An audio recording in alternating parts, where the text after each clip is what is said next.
எனக்கு மட்டும்தான் புரிகிறது. நான் உங்களுக்கு சொன்னால் மட்டும்தான் அந்த சொந்தங்களுடைய குமரங்கள் உங்கள் காதுகளுக்கு வந்து சேரும் அல்லது தெரிந்து விடாது. பாட்டை எழுதி பாடிய பரம்பரை இங்கு இருக்கிறது.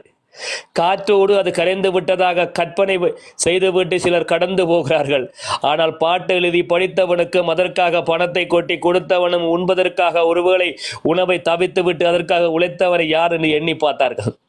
நன்றி மறந்த இனமாக எங்கள் இனம் இருக்கக்கூடாது என்பது எங்களது அறமும் மரமும் சொல்லுகின்ற ஒரு விடயம். ஆகவே புதிய ஒரு படையணியை கட்ட வேண்டிய காலம் எங்களுக்கு வந்து விட்டதா என்ற ஏக்கமும் எங்களுக்குள்ளே அப்பொழுது திருத்திக் கொள்ளத்தான் செய்கிறது. ஒருவனை பாவித்து விட்டு படலிலே எரிந்து விட்டு போவதற்கு நாங்கள் என்னும் ஏகாந்த வழியில் நடக்கின்ற ஏதிலிகள் அல்ல. நாங்கள் தொலைதூரத்தில் இருந்தாலும் தொல்லை தராமல் இருப்பதற்காக எண்ணிக்கொள்கின்ற எங்கள் எண்ணமும் சிந்தனையும் எப்பொழுதும் அப்படியே இருக்கும். விடுதலையினுடைய கனவு எங்கள் வீடு வந்து சேர்ந்து விடாவிட்டால் விடுதலையுடைய கனவை நனவாக்க ஒரு வீரன் எங்கள் மண்ணில் முளைப்பான். வரலாறு ஒரு வழிகாட்டிகளை எங்கள் வாசல் அழைத்து வரும். விட்ட தவறுகளை திருத்திக் கொண்டு எங்கள் விடுதலைக்காக ஒருவன் எழுந்து வருவான். நாங்கள் நம்புகிறோம், ஒருவன் எங்களை தேடி நம்மை மக்களை காக்க வருவான்.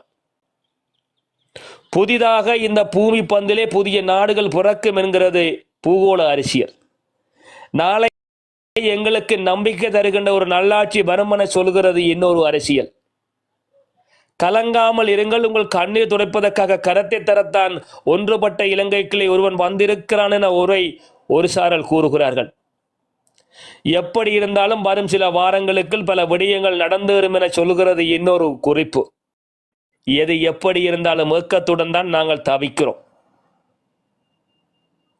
நாங்கள் இரண்டு நாடாக வாழ்வதற்காக உங்களுடன் இரண்டுபட நினைக்கவில்லை. ஒன்றாக வாழ்வதற்காகவும் ஒன்றுபட்டு வாழ்வதற்காகவும் ஒற்றுமையுடன் வாழ்வதற்காகவும் துடித்துக் கொண்டு இருக்கிறோம். நாங்கள் நாடு விட்டு வந்த அகதிகள் தான். ஆமாம், அகதிகள் தான்.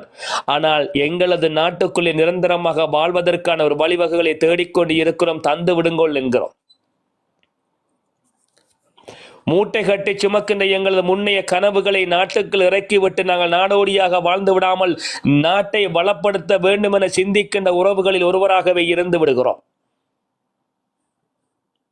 புல்லுக்கு கிருமி நாசினி எடுத்து புல்லை கொள்கின்ற புல் வர்க்கமல்ல நாங்கள். கதிருக்குள்ளும் சில களைகள் வந்தால் அந்த களைகளை அகற்ற வேண்டியது தேவை இருக்கிறது தான். ஆனால் இப்பொழுது கதிரை அந்த களையாக இருந்து விட்டால் என்ன செய்வது என்பதுதான் திண்டாட்டமாக இருக்கிறது.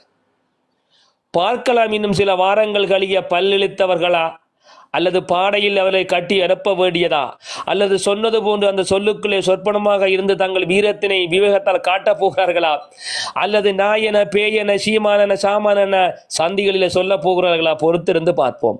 என்னடா வன்னியமந்தா இப்படித்தான் கேட்கிறாய்?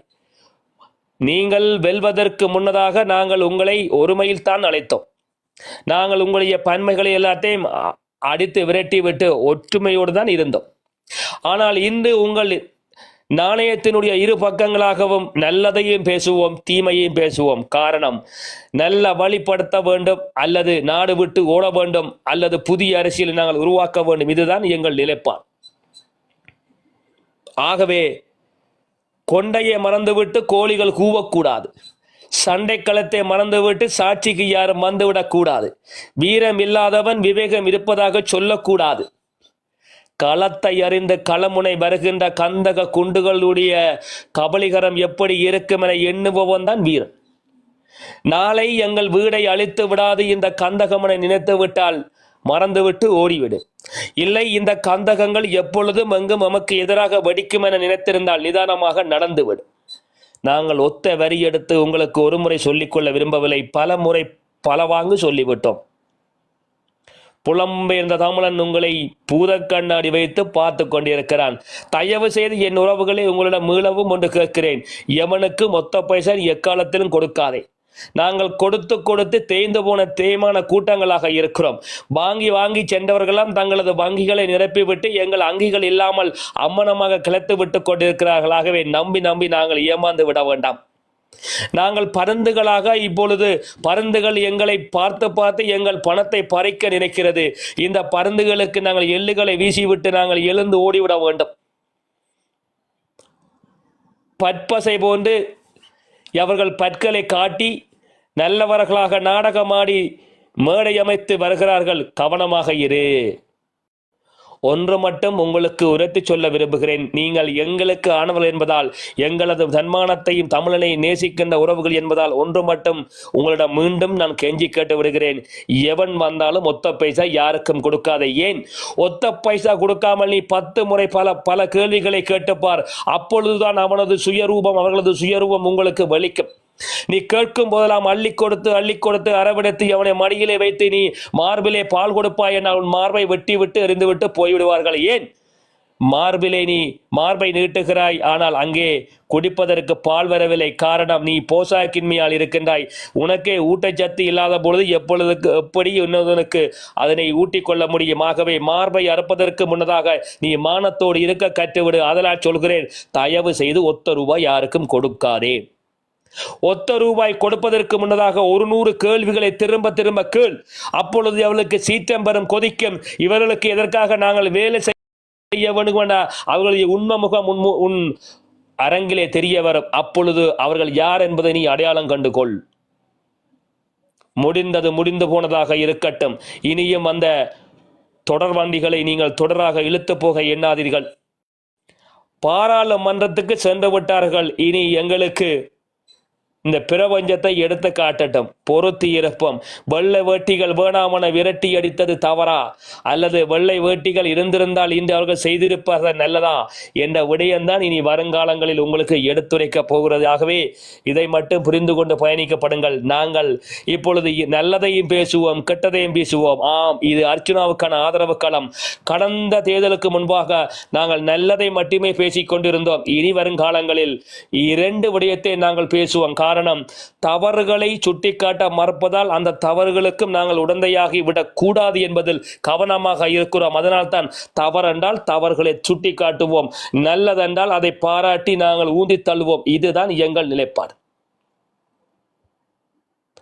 வன்னியமைந்தன், என்ன இப்படி சொல்கிறீர்கள்? உங்கள் தளத்தில் என்ன இப்படி சொல்ல முற்படுகிறீர்கள்? இல்லை, தேர்தல் முடியும் வரை நாங்கள் நல்லதை மட்டும்தான் சொல்ல வேண்டிய காலம், நிர்பந்தம், நெருக்கடி எங்களுக்கு இருந்தது. அதனால் தான் மறுபக்கங்களில் நாங்கள் பேச முற்படவில்லை. ஆனால் இந்த காலத்தில் 2ஐயும் நாங்கள் பேச வேண்டும். அப்பொழுதுதான் உண்மை முகங்களும் உணர்வுகளும் அந்த மன்றுக்கு வெளிச்சமிடும். நல்லவர்களா இல்லை கெட்டவர்களா என்பதை நாடி பிடித்து அறிவதற்கு இது ஒரு நல்ல களமாக அமையட்டும். எவரது மனதுகளையும் புண்படுத்த வேண்டிய எண்ணம் எங்களுக்கு இல்லை, ஒருபோதும் அதை நாங்கள் நினைக்கவில்லை. ஆதரவாக தான் திரும்ப செல்கிறோம்.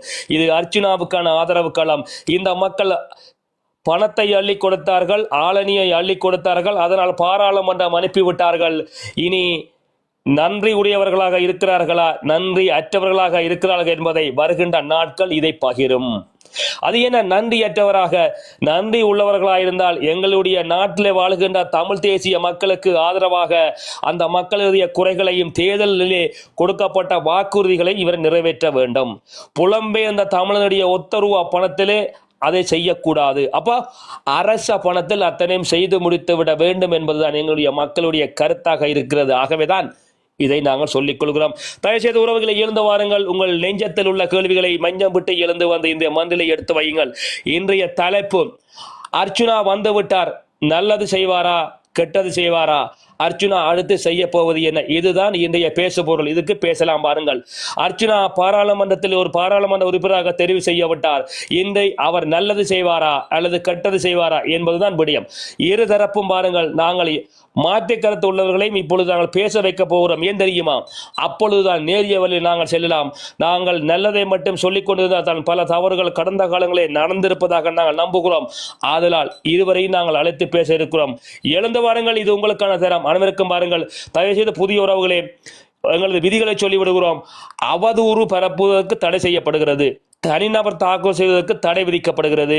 கெட்ட வார்த்தைகள் பேசினால் தடை விதிக்கப்படும். அது அல்லாது அரசியல் ரீதியிலே தர்க்க ரீதியிலே பேசுங்கள். அப்படி என்றால் உங்களுக்கான அனுமதி இங்கே இருக்கிறது. வணக்கம் எஸ்பி. வணக்கம் வணக்கம் உறவுகளே.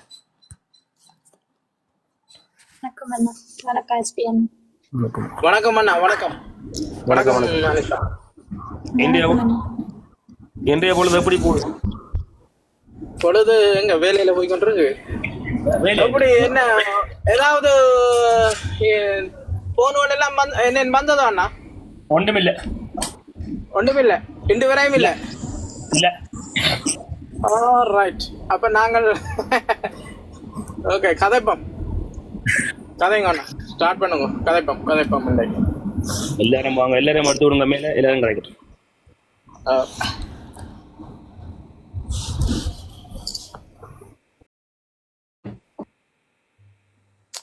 வணக்கம் அண்ணாவார். வணக்கம்.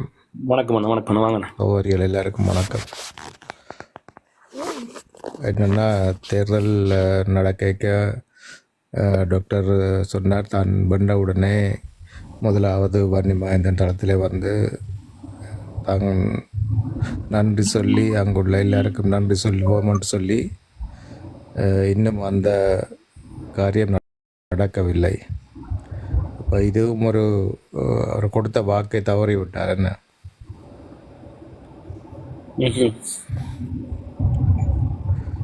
அப்போ இப்படிப்பட்ட காரியங்கள் நடந்துட்டு போய்க்க எப்படி நாங்கள் நம்புறது? இப்படி நீ நல்ல காரியங்கள் நடக்கும்னு சொல்லி அப்போ இதுவும் எங்களை அவமதிக்கிற தன்மை. இதில் இருக்கிற 800-1000 பேர் வந்து அவருக்காக உழைத்தவர்கள், நீங்கள் எல்லாரும் நேரத்தை செலவழித்தவர்கள், இவ்வளவு பாடுபட்டவர்கள், 10 மணித்தியாலம் 15 மணித்தியாலம்னு சொல்லி அப்போ ஒரு நன்றி என்று சொல்கிற ஒரு வார்த்தை சும்மா ஒரு சாட்டுக்காவது சொல்லி இருக்கணும். என்ன அவர் சில பிரச்சனைகள் நடந்ததுதான். அப்படி இருந்தாலும் இவர் வந்து இதனாலே ஒரு மிகப்பெரிய ஒரு பலனை அடைந்தவர்.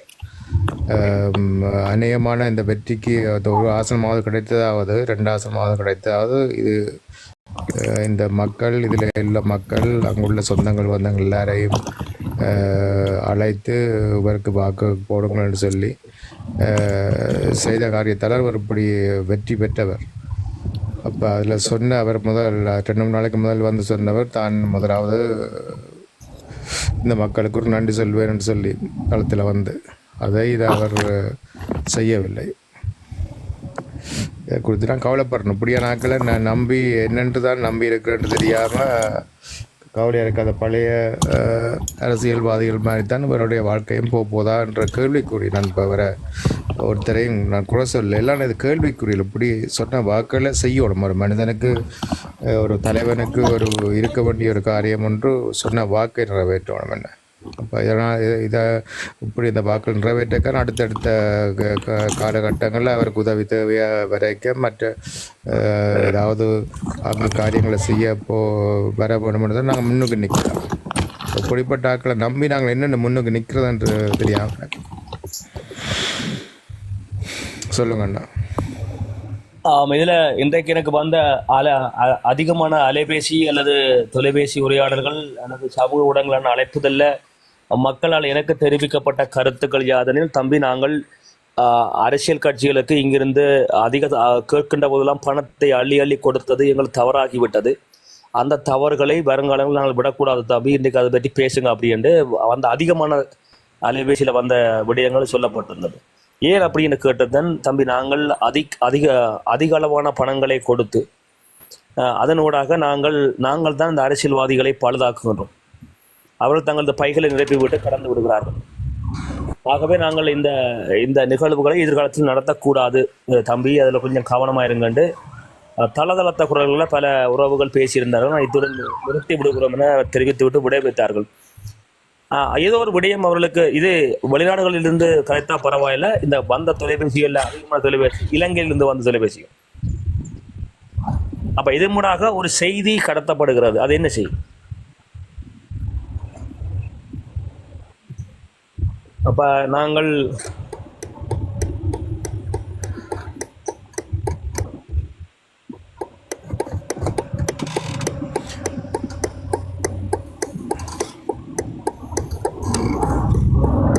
முதலாவதுன்னா நாங்கள் மக்களுக்கு உதவி செய்ய எங்கள் சொந்தங்களுக்கு நாங்கள் உதவிகள் செய்கிறது, குழாய்கள் அடித்து கொடுக்குறதோ, வீடுகளை கட்டி கொடுக்குறதோ, அதெல்லாம் ஒரு பதிவு செய்யப்பட்ட ஒரு நிறுவனங்களாலே செய்யப்பட வேண்டும். அப்போ இவ்வளவு காலமாக செய்யப்பட்ட காரியங்கள் இந்த ஏதோ ஒரு பேங்குகள் மூலமாக அது கள்ளப்பணம் என்று தான் சொல்வார்கள். இப்போ வெளிநாட்டிலே இப்போ உதாரணமாக ஜெர்மனோ இப்போ யூரோப் நாடுகளை கொண்டு பார்ப்போமான்னு சொன்னால் இப்படியான காரியங்களை வேறொரு நாடுகளிலிருந்து வந்து எந்த பதிவும் இல்லாமல் எந்த சங்கங்கள் கூடவும் இல்லாமல் இந்த நாட்டுக்குள்ளே பணத்தை கொண்டு வந்து ஒரு காரியத்தை செய்யப்படாமல் அது கள்ளப்பணம், பணம் கழுவப்படுகிறது, வேறு விதத்தாலே வந்த பணங்கள் கழுவப்படுகிறதுன்னு சொல்லுவார்கள். அதனை பிடித்து மறியலில் போட்டு விட்டுருவார்கள். இங்கே ஃபைனான்ஸம் ஆஃபீஸர்கள் வந்து இதை கேட்பார்கள், இந்த பணம் எல்லாம் என்னத்தால் வந்ததுன்னு சொல்லி. அப்போ இலங்கையில் அப்படி ஒரு இது இல்லாதபடியால் அப்படி செய்கிறார்கள். ஆனால் இது வந்து மக்களை இன்னும் கள்ள வழிகளுக்குள் தள்ளி விடுகிற ஒரு காரியமாக தான் இருக்கிறது. இது அளவுக்கு அவர்களுக்கு நாங்கள் கள்ள பழக்க வழக்கங்களை பழகுறவளாக இருக்கிறோம். உலக காலமாக நடக்கிற காரியங்கள் அதுதான். இப்போ இங்கே யூடியூப்பரோ ஏதாவது மற்ற அவர்களெல்லாம் செய்கிறதெல்லாம் இந்த கள்ளப்பணங்களை கொண்டு அல்லது நாட்டுக்குள்ளே அனுமதி இல்லாமல் பணங்களை கொண்டு வந்து செய்கிற காரியங்கள். அப்போ கஷ்டப்பட்ட சனங்கள் இதனாலே பலன்களை அடைகிறார்களான். ஆனால் இது ஒரு பெரிய ஒரு பிழையான ஒரு காரியம். என்று சொன்னால் நாட்டுக்குள்ளே எந்த ஒரு பதிவும் இல்லாமல் இந்த பணங்கள் கொண்டு வரப்படுகிறது, வெளிநாடுகளுக்கு கொண்டு செல்லப்படுகிறது இங்கிருந்து. இதுகள் வந்து இனி வரும் காலங்களில் நடக்க ஒருவரும் விடக்கூடாது. இப்படி இந்த சின்ன சின்ன தனிப்பட்ட நபர்களுக்கு பணங்களை அனுப்பி அங்கே உதவி செய்கிறோம் என்று சொல்லி சில பேர் தங்களுடைய பெயர்களுக்காக காரியங்களை செய்கிறார்கள். இது வந்து தடை செய்யப்பட வேண்டும். இது ஒரு கிரிமினல் குற்றமானது. இப்படியான இதுகளுக்கு நாங்கள் ஊக்குவிக்கக்கூடாது. என்ன பேர் அங்கே அப்படியான காரியங்களை செய்து போட்டு அவர்களுக்கு அனுப்பி போட்டு அங்கே அவர்கள் பணத்தை சரியான முறையில் செலவழிக்காதால் அவர்களை கள்ளர் என்றும் சொல்லி பேர் கட்டி விடுவார்கள். அப்படி நடக்கிறது, இவ்வளவு காரியங்கள் நடக்கிறது. இப்போ இப்படியான காரியங்கள் நடக்கக்கூடாது. இப்படி இதனால் தான் அரசியல்வாதிகளும் கள்ள காரியங்களை செய்து கொண்டிருக்கிறார்கள், பொதுமக்களும் கள்ள காரியங்களை செய்து கொண்டிருக்கிறார்கள். அதிலும் அநேகமான நல்ல வசதி உடைய, அதுவும் ஏற்கனவே வசதி உடையவர்கள், டெலிஃபோன் உடையவர்கள், சில உதவியுடையவர்கள் இந்த காரியங்களை பெற்றுக்கொண்டு அவர்கள் இன்னும் நன்றாக வருகிறார்கள். அதே போல அநேகமான டெலிஃபோனே இல்லாத கிராமங்களுக்குள்ளே ரோட்டுகளே போய் இல்லாமல் இருக்கிற ஒரு கூட்டம் அங்கே இருக்குது. ரோட்டே இல்லாமல் அங்கேயும் அன்றைக்கு அண்ணன் சொன்ன மாதிரி தானே தண்ணிக்குள்ள வீடுகள் இருக்குன்னு சொல்லி. அப்போ அவர்களுக்கு கண்டி கூட இல்லை. அப்போ இப்படியான இவர்களை பார்க்க ஒருத்தர் போகவே இல்லை தானே இவ்வளோ காலமாக. இந்த யூடியூப்பர் யாரோ இவர்களுக்கு ஒரு உதவி செய்யப்படலை தானே.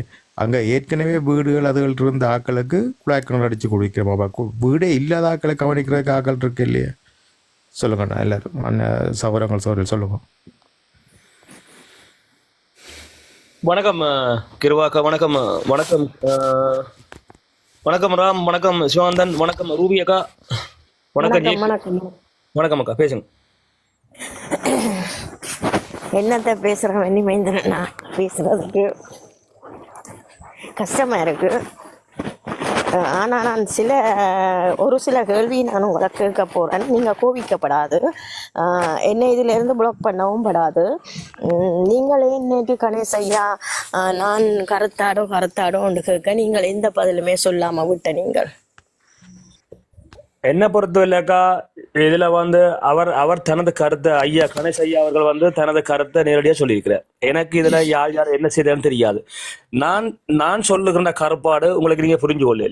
நான் சொல்கிற கருப்பாடு ஏகேடி பாட்டியினுடைய, நான் திருப்பவும் தெளிவுபடுத்துறேன். ஏகேடி பாட்டியினுடைய நான் நினைக்கிறேன், நான் கணிக்கிறேன் அல்ல நான் சந்தேகிக்கிற 14 பேர்கள் இருக்கிறார்கள் நான் கணிக்கிறேன்.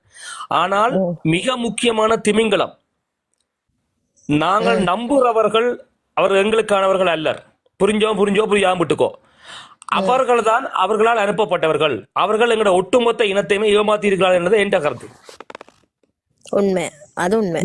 புரிஞ்சோடு புரியாத வேணுமென்றால் ஆதிலிருந்து அந்த மட்டும் திரும்பிப்பார். நான் சொல்ற விஷயம் எனக்கு புரியும்.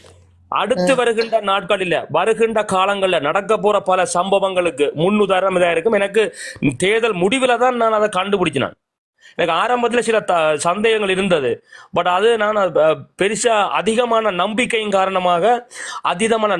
காரணமாக அதை நான் நல்லா நம்பிட்டேன். ஒருதலை காதல் நல்லா நம்பிட்டேன். ஆனால் தேர்தல் முடிவு வந்தது பிற்பாடும் அதுக்கு பின்னதாக வந்த சில விடயங்களை வைத்து அவதானித்த பொழுதுதான் நினைச்சேன், சரியானா மிக மிக மிக மிக மோசமான இதுக்கு சந்திச்சிட்டோம். ஏகேடி பார்ட்டி வந்தாக்க கண்டிப்பா வேலை செய்யறது இந்த குடும்பத்துக்குள்ள ஊடுருவி இன்று வரையும் அந்த கூட்டம் நிக்குதுதான், நான் இல்லைன்னு சொல்ல வரையில். ஆனா அவங்கள ஓரளவு மன்னிச்சுட்டு போகலாம் அக்கா, அவங்கள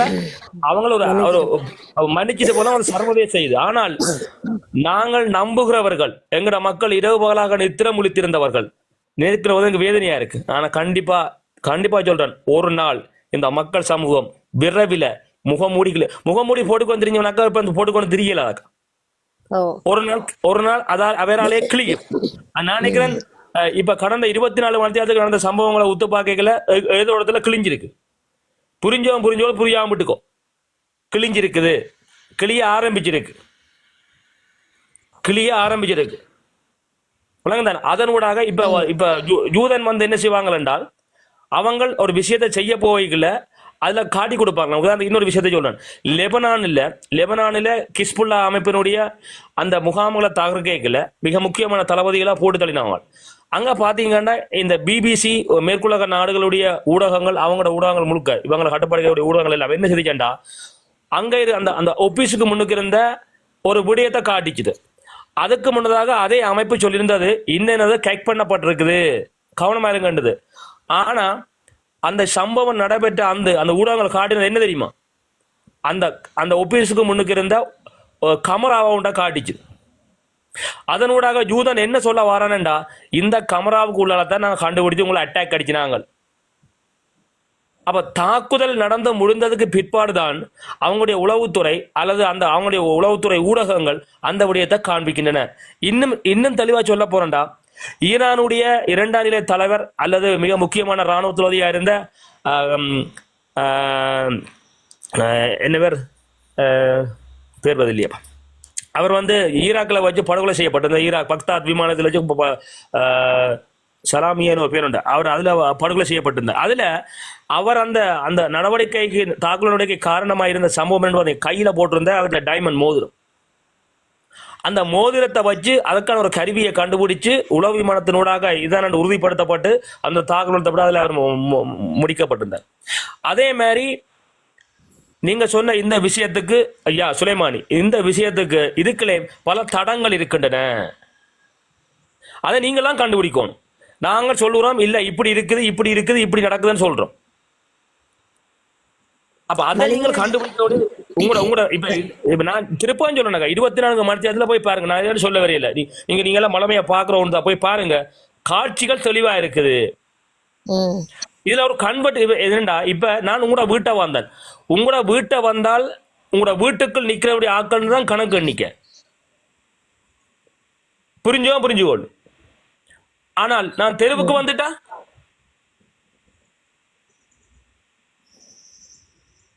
அப்ப தொடர்ந்தும் ஒரு ஏமாற்று வித்தைகள். ஏன் இந்த ஏமாற்று வித்தைகள், எதற்காக? அப்ப இதை புரிஞ்சு கொள்ளப்படவும். அது என்னடாப்பா இப்ப மட்டும் தெருவில் வந்தா இவ்வளவு வருது, அப்ப தேர்தலில் வரையிலே என்னப்பா? அப்ப பின்னணியில ஒரு நிகழ்ச்சி நிரல் இருக்குது, தொடர்ந்தும் அந்த நிகழ்ச்சி நிரல் இயக்கப்பட்டு கொண்டிருக்கிறது. அப்ப நாங்கள் என்ன செய்யணும்டா, கண்டுபிடிக்கணும். நான் திருப்பம் சொல்றேன் தானே, நான் ஆரம்பத்துல சிறிதரனை வரைக்கும் சிறுனை சொன்னாம அந்த நல்ல மனிதன், ஆனா காலப்போக்கில் போவைக்கல, அவருக்கு எதிராக வந்து எழுதினான். ஏனென்றால் போற போக்கு பிள்ளை, ஆனா உண்மை அவர் நல்ல மனிதன், ஆனா அவரை முழுமையா செயல்படுறதுக்கு அந்த கட்சியில இடம் முடியல. அவர் பிரிகேடியர் தீவரண்ணாவனுடைய மிக முக்கியமான உறவினர், சால்சனி படையினுடைய கில்மன் அண்ணா மிக முக்கியமானவர், அவருடைய உறவு மற்ற குடும்பங்கள உறவுல முழுக்க அதுக்காக செயல்பட்டவர்கள். இதுதானே இன்று வரைக்கும் ஒரு சிறந்த ஒரு கட்டமைப்பை கட்டி வச்சுக்கொள்ள தமிழ் தேசிய கூட்டமைப்பில் எந்த ஒரு அரசியல்வாதிக்கும் இல்லாத ஒரு கட்டமைப்பை இன்று வரை கட்டி காத்துக்கு வரக்கூடிய ஒரு நபர். அவருடைய கட்டமைப்பை போய் பார்க்கிறவங்களுக்கு தான் அது விஷயம் தெரியும். ஆனால் அவரை கூட நாங்கள் வந்து கடுமையா சாடி இருந்தோம். ஆனால் அந்த மாதிரி தான் எப்போது நீங்க என்னதான் கோபத்துல போனது கழிச்சாலும் கூட சொல்லுங்க, அப்பன் ஒரு பண்பு இருக்கும், ஒரு ஆளுமை இருக்கும். இப்ப நான் என்ன செய்யணும் சொல்லுங்கப்பா, என்ன செய்யணும், இப்படிதான் அவர் பதில் பெறும். இதுதான் ஒரு பக்குவப்பட்டவனுடைய ஒரு ஆளுமையினுடைய ஆதரவு. அப்ப எனக்கு ஒரு மனசு சங்கடமா இருக்கு, இவ்வளவு கிளின்னு கிழிச்சிருக்கிறோமே, இவ்வளவு பேசியிருக்கிறோமே, இவ்வளவு விமர்சனங்களை வச்சிருக்கிறோமே. அந்த போனதா தம்பி சொல்லுங்கப்பா, என்ன பண்ணணும், என்ன செய்யணும் ஐயா, இதுதான் பக்குவம். இந்த பக்குவம் இருக்கிறதா யாரிடம்? விளங்கு. உங்களிடம் இருக்கிறதா? அப்ப கணேஷ் ஐயா வந்து சொன்னவர் வந்து நான் என்ன பொறுத்தவரை இருக்கா, நீங்க வந்துட்டீங்க, எனக்கு தெரியும் நீங்கள் எனக்கு எதிராக செயல்படுறீங்கன்னு எனக்கு தெரிஞ்சுதான் நான் உங்களை காட்டிக்கொள்ள மாட்டேன். நான் சொல்லிட்டு போயிருந்தோம், அதை புரிஞ்சா புரிஞ்சோன்னு புரியாம விட்டுக்கொள், நான் உங்களை காட்டிக்கொள்ள மாட்டேன். ஏனெண்டா நீங்கள் உங்களோட நேரத்தை செலவு செய்து ஏதோ ஒரு வகையில இந்த களத்துல நின்று பயணிச்சுக்கிறீங்க. நான் விளத்தி கொள்றேன். நான் விளத்தி கொள்ள ரெண்டு விஷயம் உண்டு. ஒன்று போன் அடிச்சா எடுக்க மாட்டேன், ரெண்டாவது வந்தா சுருக்கமா கதையை முடிச்சுட்டு உங்களை கை கொட்டு நான் பேச வந்துருவேன். ஏன் அப்படின்னா உங்கள நன்மதிப்பு இருக்குது, ஆனா காயப்படுத்தின வழியா எனக்கு கஷ்டமா இருக்குது, நான் பேச விரும்பல, நான் ரெட்ட முகத்தோடு நான் பேசுறதுக்கு எனக்கு இஷ்டம் இல்லை, நான் விட்டுருவேன். இதே இல்லப்பாடு, நான் அதை செய்யவே மாட்டேன். என்ன பொறுத்த மட்டும் அண்ணா, நான் நேற்றிருந்து 2 மணி 6 நிமிஷம் வரையும் இருந்தேன் நான் தளத்திட. என்னை மேலே ஏற்றின நீங்கள், ஆனால் நான் ஒன்றுமே கதைக்கு இல்லை, எல்லாத்தையும் கேட்டுக்கொண்டிருக்கணும் மண்டு கேட்டுக்கொண்டு இருந்துட்டு 2 மணி 6 நிமிஷத்தோட நானும் மூவ் பண்ணி போட்டு படுத்துட்டேன். சில நேரம் ஸ்ரீதரன் நம்பி போய் லண்டனுக்கு போன நேரம் கணேஷ் ஐயாவை சந்திச்சு இப்படி ஒரு பேச்சுவார்த்தை நடத்திச்சினமோ என்னவோ அது தெரியாது. ஆனா என்ன பொறுத்தமல்ல கணேஷ் ஐயா செய்தது தப்பு. அது எனக்கு தெரியாது. எனக்கு நான் நினைச்சேன் நேற்று நீங்கள் இதை பற்றி என்ன பேசுவீங்களா, நான் இப்ப நீங்க சொல்ற விஷயத்தை வச்சு பார்க்க போக ஒன்று விளங்குது. ஓகே, இடையில கதைக்கப்படாது, எல்லாத்தையும் கேட்டு எங்கள்ட மைண்டுக்கு வச்சிருந்து நாங்கள் தனிமையில இருந்து எல்லாத்தையும் சிந்திச்சுத்தான் நாங்கள் அதுக்கு ஒரு முடிவெடுத்து இதுதான் சரியா இருக்கும் இதுதான் பிள்ளையா இருக்கும். இன்றைக்கு வாரத்துக்கு முன்னாம் நீங்க பாடி நான் சொல்ல ரிப்பீட் இந்த வன்னிமேந்திர யூடியூப்ல இந்த டிக்டாக்ல மிக பல வீடியோக்கள் நான் அதில் பதிவு செய்திருக்கேன் பாருங்க. நீங்க கேட்பீங்க என்ன வண்டி வந்து இதை மட்டும் வந்து நீங்க வண்டியை போய் இப்போ கிடக்க போய் திருப்பி கேட்டு பாருங்க. அதுல நான் உங்களுக்கு என்ன சொல்றேன் என்றால், ஆரம்பத்துல நான் எஸ்பிக்கு ஞாபகம் இருக்கு வரைக்கும் நான் சொன்னேன், இந்த தளத்துல வந்து எங்கெங்க என்னென்ன டேர்மிங் போய் நடந்து வந்து சொன்னா இல்லையா, திருப்பு முனை எங்கெங்க நடைபெற்று நான் சொன்னானா இல்லையா, நினைக்கிறேன் இப்ப 10 நாளுக்கு முன்னாடி சொல்லியிருக்கேன் நான். அது சில விடயங்கள் தளத்துல அடுத்த நாள் விடிய கேட்கிறேன் நான் நேரடியா வர, இப்பதான் நேரடியா வர. திருப்ப சொல்றேன்னாக்கா, திருப்ப இன்னொரு விஷயம் சொல்றேன் தானே, இந்த தளத்துல இப்ப எனக்கு ஷேரடி நடக்க போகுது, சரிதானே, எனக்கு ஷேரடி நடக்க போகுது உண்டு. மூன்றாவது விஷயம், அவன் ஒன்று விளங்கிட்டது, இவன் விட மாட்டான், தடுக்க போறான்.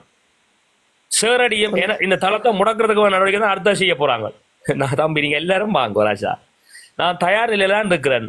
இந்த மக்கள் எங்களோட என்னோட இருக்க மாட்டேங்குது. மக்களுக்கு ஒருபோதும் இந்த மக்கள் முதுகுல குத்திவிட்டு நான் போக மாட்டேன். நான் இதுவரை 2009ஆம் ஆண்டு 2008 கடைசியில இருந்து நான் இந்த எதிரி டாக்குமெண்ட் நடத்தி கொண்டிருக்கிறேன், கழகம் நடத்தி கொண்டிருக்கிறேன். கழகம் வெப்சைட் எனக்கு எங்களோட ஊரை சேர்ந்த ஒருவர் தான், அவர் நல்ல தொழில்நுட்ப நல்ல கட்டிக்கார அண்ணன், அவர்கிட்ட பேர்ல எழுதி போட்டேன். கடைசியில அது நல்ல சனம் வந்துட்டுது, செத்த உடனேத்தெல்லாம் அடிச்சு கொண்டு பிச்சு கொண்டு போட்டுது. கடைசியில அவர்கிட்ட பேர்ல எழுதினபடியா அவரை முடக்கி 13 வருஷத்துக்கு பிறகு அவர்கிட்ட அந்த டொமைனை எடுக்காம விட்டு அதுக்கு பிறகு நான் இப்போ எடுத்து வச்சிருக்கிறேன். 13 வருஷமா நீங்க வச்சு என்ன பழி வாங்கி நீங்களே நடத்தல, நீ நடத்த முடியல. 2 நாள் நான் இன்னைக்கு வேற எங்கேயோ போய் வேற இதை சாதிச்சிருப்பேன், நீங்க விட்டுட்டீங்க. ஆனா அதுக்கு பிறகு எதிரி நோக்காம நான் கத்துக்கொண்டு வந்த நான், நீங்கள் எங்களுக்கு எதிராக என்ன பாதத்தை செய்றீங்களோ அதை செய்து காட்டித்தான் எனக்கு விருப்பம். கலண்டோக்கம் அடிங்க சுரேஷ், இந்த சுரேஷ் நிற்கிறார், கலண்டோக்கம் அடிச்சிங்கன்னா இப்ப எதிரி நோக்கம் பேரும் கலகண்ட KLA KM அடிச்சிங்கன்னா வரும். கேட்டுப்பாங்க எத்தனை ஆயிரம் பேர் இருக்க நின்றது. நான் கடைசியா பார்க்கல ஒன்லைன்ல 2800 பேர் நின்ற நினைவு இருக்கு எனக்கு. அத டொமைன் இப்ப என்னண்டாக்கா, நான் இப்ப நீங்க நிற்க கூடாது, அதான் நான் முன்னுரை சொன்னா, புதியவர்களை உருவாக்கும், வரலாறு வழிகாட்டும், எங்களுக்கு பிரச்சனை இல்லை, நாங்கள் விடமாட்டோம். இப்ப நீங்க ரூபியக்கா வந்தான்னு நான் பார்த்தேன், அன்னைக்கு சொன்ன சில விஷயம் உங்களுக்கு புரிஞ்சிருப்பீங்க நினைக்கிறேன் நான் என்ன சொல்ல வந்தேன். ஆகவே நான் மனிதர்களை மதிக்கிறவன், மனித உணர்வுகளை மதிக்கிறவன், அவருக்கு கலங்கம் ஏற்படுத்த நான் விட மாட்டேன், கலங்கம் விட மாட்டேன். நாங்க ஒன்று சாதிப்போம். என்ன கெட்டு போச்சேக்கா, டிஜிட்டல் உலகம், டிஜிட்டல் உலகம் இருக்கு, நாங்க சரியா அதை கையாளுவோமே, அவசரப்படுறீங்க இல்ல. எனக்கு இல்ல, நேற்று யோசிச்சு பிறகு நான் இருந்து யோசிச்சுத்தான் இந்த முடிவெடுத்து இன்றைக்கு நான் கதைக்கணும்ண்டு. நீங்க என்ன பத்தி என்ன நினைக்கிறீங்களோ எனக்கு தெரியாது, ஆனா எனக்கு இதை கேட்டுருவோம் தைரியம். இது அக்கா அவர் செய்தது இப்ப தர்க்க ரீதியில நான் பாரு வன்னிமேந்திரன் என்ன இப்படி கதைக்கிறோம் நீங்க சொல்லக்கூடாது. நான் அரசியல் தர்க்க ரீதியில கொண்ட வாரன், ரைட், ஓகே.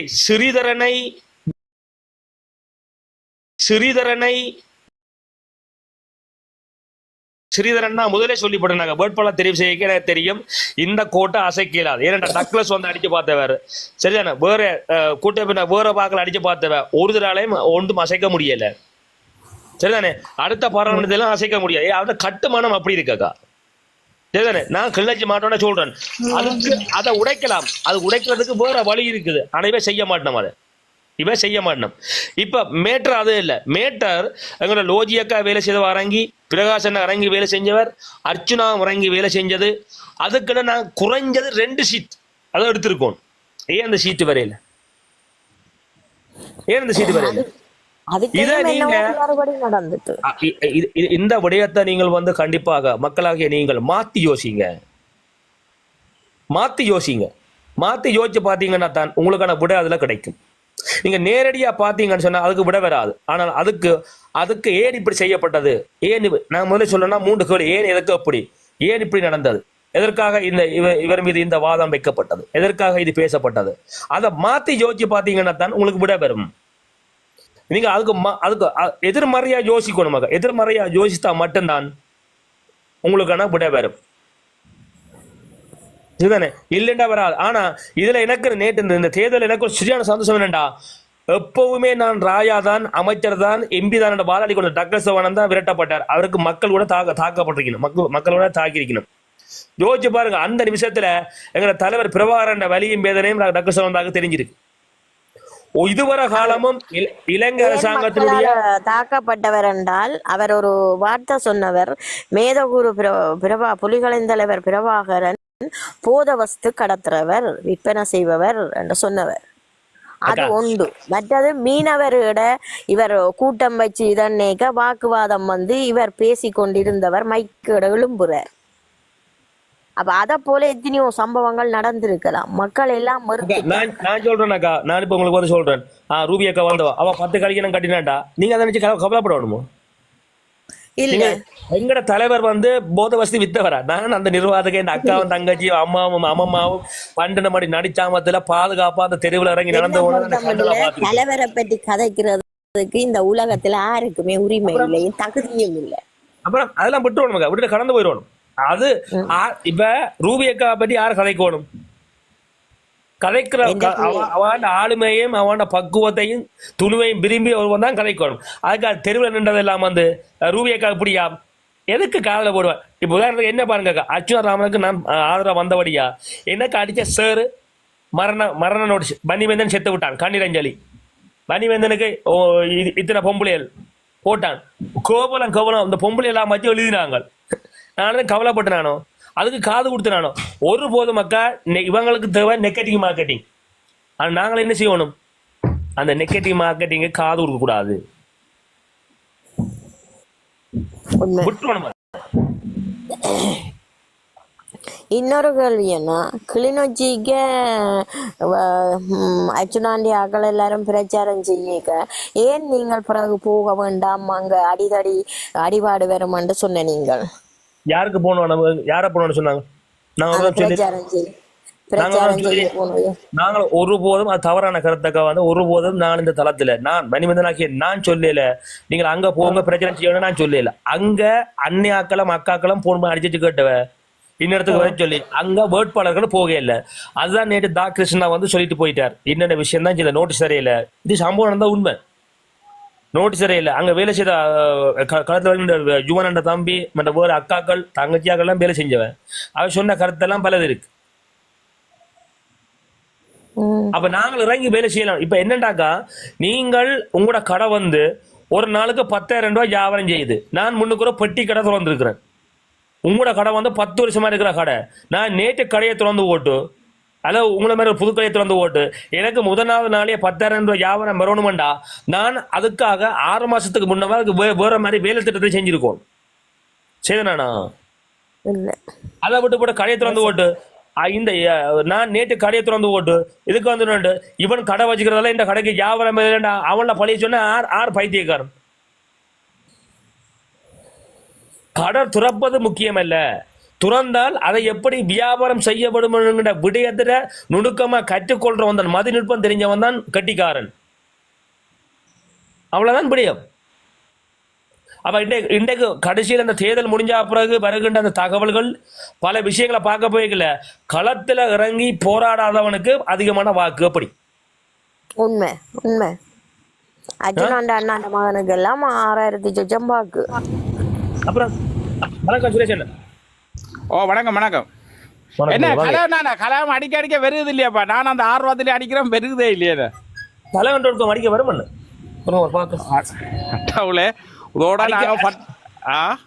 அடிக்க எதிரி வரும். சரி சரி, அடிக்க எதிரி கலாம் அடிக்க எதிரியே வருதா? அடிச்சோட எதிரி டாக்குமெண்ட் வரும். எத்தனை சனங்களுக்கு தெரியும் நீங்கள் அதோட இவ்வளவு பாடுபட்டு உண்மையில இயக்கம் இருக்கிற காலத்துல இயக்கமே பாராட்டுற அளவுக்கு அந்த கழகத்தை நடத்தினது 2009. அது போட்டு கோட்டாவுல உள்ள இருக்கிறாக்களுக்கு தான் சொல்றேன். நான் மைந்தண்ணே எனக்கு அந்த அரசியல் எழுதிட்டு புதாக்களா இருக்கலாம் பழக்கினதே இவர் தான். எத்தனை கட்டுரைகளையாப்பா இலங்கை அரசாங்கம் சொல்லும் விடுதலை புலிகளின் தளம் தெரிவிச்சோன்னு பெரிய பரபரப்பு. அவற்ற கவிதையும் பேச்சுமே ஆக்களம் கவருது. பிறகு அவன் அந்த ஆளுண்ட அரசியல் இது வந்து அவன் அதான் சொன்ன, எனக்கு அரசியல்ண்டா எதுவுமே தெரியாது, எனக்கு பழக்கி என்ன எழுத பழக்கி ஒரு கட்டுரைகள் எல்லாம் செய்தது இவர் தான். சுழிபுரத்துல டாக்டர் அர்ஜுனாண்ட கூட்டத்துக்கு போயிருக்க அப்படி இவற்ற ஸ்பீச் தான் வரவேற்றது. உண்மையில அந்த அதுல சத்தம் கேட்க அந்த புல் அரிச்சுது. பாத்தீங்களா? நல்லா இருந்தது அந்த பேஜ், சூப்பரா இருந்தது. மற்றது யாழ்ப்பாணம் முழுக்க வந்து அந்த ஆளு அந்த பாட்டு இருக்கவே அந்த உணர்வுகள் எங்களை தூண்டுது. ஓ மூசிக்குத்தான் போடணும், ஊசிக்குத்தான் போடணும். அடுத்ததாக வந்து அந்த செல்லப்பா அந்த பாட்டு இருக்கല്ലോ, அந்த பாட்டு தான் உண்மையில வந்து அடுத்த ஒரு ட்ரைனிங் கொண்டு வந்த டாக்டருக்கு. உண்மையில டாக்டர் இதெல்லாம் மறக்க கூடாது வந்து நீங்க பார்த்த நீங்கள் அந்த பக்கத்து வீடெல்லாம் பாட்டை நிப்பாட்டினோன்னா பாட்டை போடுங்க கத்தினவே அந்த கட்டித்தனத்துக்கு உண்மையில பயந்தன்னைக்கு எப்படி பாராட்டணும்னு சொல்லலாது. சரி நீங்க கதை எங்க இருக்கா பாருங்க. அங்க பாட்டு படிக்க நடந்ததா சம்பவமா சுழுவத்துல? நீங்கள் அந்த ஸ்பீச் போடுறீங்கள், நாங்க போய் இறங்குறோம். உண்மையில அந்த உடம்பெல்லாம் புல்லரிக்குது. போய் இருக்கிறோம். நீங்கள் கவிதைகள் சொல்றீங்கள், ஸ்பீச் பண்றீங்கள். பிறகு அந்த என்ன அதுல போயிருந்த அவளா மக்களுக்கும் உணர்வு தூண்டி இருக்கும். ஊசிக்குத்தான் போடு அங்கால போகாத, ஊசிக்குத்தான் போடு அங்கால போகாத என்ற ஒரு உண்மையான ஒரு மனித நேயம் இருந்தால் அந்த உணர்வு அந்த மனிதனுக்கு வந்திருக்கும். சரி, அடுத்தது அந்த பாட்டு போனது என்ன, யாழ் மண்ணே அலதுறதா பாலகா வேறையும் ஒரு பாட்டு போனதாகும். அது போட்டு நிப்பாட்டினோன்னா பக்கத்து வீட்டு சனம் பிள்ளைகள் எல்லாம் பாட்டை போடுங்கன்னு கத்திச்சுது. பிறகு போட்டவே நன்றி. தெரியாது, மிக நன்றி. நாங்களக்கா எங்களுடைய பணியை நாங்கள் சரியா சேர்ந்துட்டோம்னா சந்தோஷத்தோட கடந்து போவோம், எங்களுக்கு பிரச்சனை இல்லை. சரி. ஆனா வருகின்ற நாட்கள்ல என்ன இப்ப நீங்கள் உங்களை வந்தாக்கா நாங்கள் பாராளுமன்றம் போகணும்னு ஆசைப்பட்டோம், ஏத்தியாச்சு. பட் எனக்கு என்ன ஒரு கவலை என்றால், ஒரு 2 ஆசனமா அது வந்திருந்தால் அது வேற மாதிரி போயிருக்கும். அதான் எனக்கு சரியான கவலை. எனக்கு என்னன்னா இழந்துட்டமே என்ற ஒரு கவலையொழிய மற்றபடி எனக்கு ஒரு ஆசனமா வந்துட்டு உண்மையா இது சாதனை. இந்த அர்ஜுனா இன்னொரு விதத்துல நாங்க சந்தோஷப்படணும். ஒரு கொஞ்ச காலம் அரசியலுக்குள்ள 17-18 நாள் ஜெயிலுக்கு இருந்து வெளியில வந்து 1 மாதம் பிரச்சாரம், அதுக்குள்ளே ஒரு 4-5 நாள் அந்த 30ஆம் தேதி வழக்குக்கு போகாம ஒழிச்சிருந்து பிறகு வந்து வெளியில வந்து இது 1-2 இது கிடைச்சதே எங்களுக்கு பெருசண்டு நினைக்கும். கண்டிப்பா. ஆனா இதுல வந்து என்ன ஒரு விஷயம் ஒன்று சொன்னால், இதுல வந்து உங்களுக்கு எல்லாம் நன்றி ஒன்றும் சொல்ல தேவையில்லை. ஏனென்றா இதுக்கு பின்னால கணக்க மக்கள் இருக்கணும். ஸோ இந்த தளத்தின் மூலமா எத்தனையோ மக்களுக்கு போய் ரீச் பண்ணிருக்குது. அந்த மக்களுக்கும் வந்து இதுல நன்றி சொல்லணும்னா கட்டாயம். இது அது 48 விடுங்க எஸ்பி, அதுக்கு அந்த கதையை விட்டுருங்க. மக்கள் இதுல வந்து என்னண்டா, இதுல அரசியல் தந்திரம் என்னண்டா, நாங்கள் அதை பற்றி கதைக்கப்படாது. அதை பற்றி இந்த விஷயத்தை பற்றி கதைக்க கூடாது, ரிப்பீட் பண்ண கூடாது. நான் சொல்றது என்னண்டா, நாளா என்ன நடக்கும் இப்ப இந்த விஷயங்கள் மக்கள் மனசுல வச்சுக்கொள்ளணும், வெளியே கதைக்க கூடாது வெளிப்படையா. இது எப்ப கதைக்கணும்டா, கொஞ்ச நாள் போக விட்டு கதைக்கணும். அப்பத்தான் உச்சந்தையில ஓங்கி அடிச்ச மாதிரி இருக்கணும். அல்லது டக்குனு ரெடிமேடா பதில் பெறும் என்ன, நான் இப்பதான் வந்தாலும் வருகிறோம் அது கூட காலதாமதம் தான் விஷயம் புலங்க. யோசிச்சு பாருங்க, இந்த தளத்தின் மூலமா எவ்வளவு பிரச்சனைகள் நடந்திருக்கு. அவரை போய் அங்க தடவி பிடிச்சு அங்க இது பண்ணி அவருக்கு ஏதோ பிரச்சனை வந்துட்டுதோ, எத்தனை மக்கள் இதுல அழுது, அப்படி எத்தனை பேர் எவ்வளவு இதை எல்லாத்தையும் இந்த இது பண்ணிருக்கணும், ஃபீல் பண்ணிருக்கணும். சோ அந்த இதுகளுக்கு ஒரு நன்றி கடன் ஒன்றும் உண்மையில எனக்கு எஸ்பி வந்து எனக்கு உண்மையில வருத்தமா இருக்குன்னு சொன்னா, டாக்டர் சில நைட்டு வந்து 100 வீதம் யோசிச்சு பாருங்க, அவ்வளோ நிதிகள் அதுகளெல்லாம் இங்கே இருந்தான் போய் இவ்வளோ எழுச்சிகள் இவ்வளோ பாட்டுகள் கவிதைகள் எல்லாம் இந்த வன்னியன் மைந்தண்ணி எல்லாம் இவ்வளோ நடந்தது. அதெல்லாம் கட்டாயம் நேற்று தெரிவிச்சிருக்கணும். அவர் கீழே வந்து கடைசியில் காகாண்டுட்டு போயிட்டார். ஆனால் இன்றைக்கு டாக்டர் வேற இல்லைன்னு சொன்னால் உண்மையில நான் கூட இனிமேல் வாழ்க்கையில் டாக்டருக்கு நான் கடைசியிலே நான் ஆதரவு தெரிவிக்க மாட்டேன். இன்றைக்கு டாக்டர் கட்டாயம் பெறணும். இன்றைக்கு வந்தால் சொல்லணும். அவர் உண்மையான இதுன்னு சொன்னால் அவர் கட்டாயம் வந்து சொல்லலையேன்னு சொன்னால் அது மனித தன்மையே இல்லை. அது பேருந்து டாக்டர் அவர்கிட்ட என்ன பங்குனியில் வருது, திரும்ப மாநசபை வருது.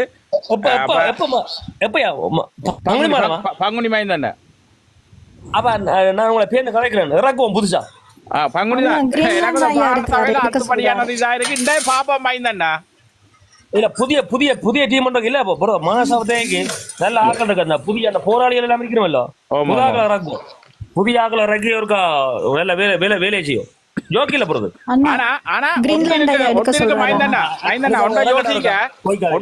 என்னத்த யோசிக்கணும் சொன்னா, உண்மையில வந்து இந்த ஒரு வெளிநாடுகள்ல இருந்து ஒருத்தன் பெற போறான்னு சொன்னா எம்பி மேல தேடி போய் கலைக்க போறா இல்ல, முதலமைச்சரோட கலைக்க போறான். அப்ப அந்த முதலமைச்சர் என்றவருக்கு அவ்வளவு பவரா இருக்கணும், அவ்வளவு ஆளக்கூடிய சக்தியா இருக்கும் சொன்னா எல்லா நாடும் இந்த எம்பி மேல எல்லாம் தேட மாட்டாங்க. அப்ப அப்படியான ஒருவரை உருவாக்கி நல்ல கட்டித்தனமா இருக்கணும். பாப்போம். நிச்சயமா பங்குனி மாதமா சுவரா 100 வீதம் தெரியும். பங்குனி மாதம் அப்படி என்றா நான் நிகழ்ச்சி முடிய கதைக்கிறேன். இறக்குவோம், புதுசா இறக்குவோம், புதானியா இறக்குவோம். ஆனா தலைமை நல்லா இருக்கணுமா? ஏடாப்பா நீங்க அப்படின்னா நீங்க போங்களேப்பா, உங்களுக்கு தான் இந்த இடம் முழுக்க பயங்கர இது செல்வாக்கா கிடக்கு. எங்களுக்கு ஒரு சந்தோஷமா இருக்கணும். ஆனா என்ன நண்பன் 15 அனுப்பலாம், லோஜியக்காவை அனுப்பலாம். ஏனண்டா இதுல அனுபவப்பட்டவா தானே லோஜியக்கா. லோஜியாக்காவும் பிரகாசனே சூப்பர் இறங்கி. ஆனா இதுல என்னண்டா, இந்த தேர்தல இதுல சொல்ல விரும்பல. இதுக்கு பிறகு நான் ஒரு விஷயத்த கணக்கு போடணும். இந்த முதலமைச்சர் என்றதுல வந்து அவ்வளவு ஒரு கட்டித்தனமான இதா இருக்கணும் நிச்சயமா. வணக்கம் லோஜிகா. மற்ற வந்து ஆக்கள் எல்லாம் சொல்றாங்க மைந்தனை வந்து வியல் அந்த எண்ணெய் போற இடத்துல வந்து வியல் வியல் எல்லாம் போகாம விட்டாத ஒரு பெரிய பாதிப்புன்னு சொல்லி. உண்மையில இப்போ மக்கள் குற்றம் கன்னடத்துக்கு போயில அப்படின்னு சொல்லி சொன்னா, நான் இன்றைக்கு தா கிருஷ்ணாக்கு வந்து ஐடென்டி கார்டு இல்லையா, தா கிருஷ்ணாவா உள்ள தெரியா. இப்ப லோஜியக்காக எல்லாம் சொல்லணும் தா கிருஷ்ணாவா உள்ள விட்டதாம். இவாக்கு லோஜியக்காக ஐடென்டி கார்டு இல்லையா இருந்ததாம். ஆனா விட இல்லையா, உண்மையோ பொய்யோ எனக்கு தெரியாது. ஆனா நான் கேள்விப்பட்டேன். நான் இன்றைக்கு வணக்கம், எனக்கு 10 நிமிஷம் நான் எல்லாரோடையும் கதைக்க வேணும். சந்தர்ப்பம் கிடைக்குமா? ஓ வணக்கம். வணக்கம் எல்லோருக்கும். வணக்கம் மைந்தன். வணக்கம் லோஜியக்கா. வணக்கம். வணக்கம் லோஜியக்கா, சொல்லுங்க. முதலாவதாக நான் நேற்று கதைக்கணும் இருந்து நான் பஸ்ல பிரயாணம் செய்தபடியா நான் கதைக்க முடியாமல் போயிட்டு, மற்றது தானா கிருஷ்ணா கதைச்சதுக்கு திருப்பி நான் எதிர்காத்து வைக்க வேணும். எனக்கு பிறகு சந்தர்ப்பம் கிடைக்காதுன்ற ரீதியில நான் நேற்று கதைச்சேன். உண்மையிலேயே நான் நேற்று எல்லாருடையும் கதைக்க வேண்டிய நேரம் தான். நான் எனக்கு யாழ்ப்பாணத்தில் இருக்கிறதுக்கு கொஞ்சம் மனம் கஷ்டமாக இருந்தபடியால் உடனடியாக அவனுக்கு கொழும்புக்கு வந்துட்டேன். எனக்கு ஆதரவு அளித்த இந்த வன்னி மைந்தனாட தளத்திலிருந்து சென்ற எனக்கு ஆதரவு அளித்து எனக்கு வாக்கு போடுங்கள் என்று கூறிய இந்த தள அனைவருக்கும், வன்னி மைந்தன் அண்ணா உட்பட அனைத்து தளத்திலிருந்து அனைவருக்கும் நான் முதல் நன்றியை தெரிவித்துக் கொள்வதோடு, எனக்கு வாக்கு போட்டு என்னை நம்பி வாக்கு போட்டு என் மக்களுக்கு நான் மிகுந்த கவலையுடன் நான் வணக்கத்தை நன்றியை தெரிவித்துக் கொள்கின்றேன். ஆனால் நான் எனது பணியிலிருந்து அரசியலிலிருந்து விலகினாலும் எனது பணி நிச்சயமாக தொடரும். இதற்கான விளக்கத்தை நான் பின்பு தர இருக்கின்றேன். எனக்கு கூடுதலாக நான் வாக்கு பெற்றதை விட எனக்கு மக்களால் வாக்களித்து நான் அந்த நிலைக்கு வந்ததை விட மக்களுடைய கஷ்டங்களை, மக்களுடைய நிலைமைகளை எனக்கு எடுத்து அறிந்து கொள்வதற்கு சந்தர்ப்பம் வழங்கிய இந்த தளத்திற்கு மிகுந்த மிகுந்த மிகுந்த கடமைப்பாடுடையவளாக இருக்கின்றேன், நன்றியுடையவளாகவும் இருக்கின்றேன். நான் நினைக்கின்ற அளவுக்கு நான் என்னை தெரிவு செய்த நாளிலிருந்து இற்ற வரைக்கும் இனியும் இத்தளத்திற்கு எந்தவித துரோகமும் செய்யவில்லை. தளத்தின் சொற்படியே நடந்திருக்கின்றேன். தளத்திற்கு நான் என்னால் முடிந்தளவுக்கு நான் உறுதுணையாக இருந்திருக்கின்றேன் என்றுதான் நினைக்கின்றேன். ஏதாவது குற்றங்கள் குறைகள் இருந்தால் என்னை கேட்கலாம், கதைக்கலாம். நான் இதையும் கேட்டு தெரிந்து கொள்ள ஆசையாக இருக்கின்றேன். அடுத்ததாக நான் எனது செயற்பாட்டினை நான் விளக்க வேண்டிய தேவை எனக்கு இந்த இடத்துல இருக்கின்றது. முடிந்த அளவுக்கு எனது செயற்பாடு நான் நன்றாகவே நான் என்னால் முடிந்த அளவுக்கு நான் செயற்பாடை நன்றாக செய்திருக்கின்றேன். அதை மக்களும் அறிவார்கள், எல்லோரும் அறிந்து கொண்டு இருப்பார்கள். முதலாவது நான் எங்களோட குழு சம்பந்தமான விளக்கத்தை நான் தர இருக்கிறேன். செயற்பாட்டு அதாவது சுயேட்சை குழு 17 சம்பந்தமான விளக்கத்தை நான் தர வேண்டியிருக்கின்றேன். நான் இதை கதைப்பதற்கான காரணம், இந்த தளத்திலிருந்து தெரிவு செய்யப்பட்டு நான் சென்றமையினால்தான்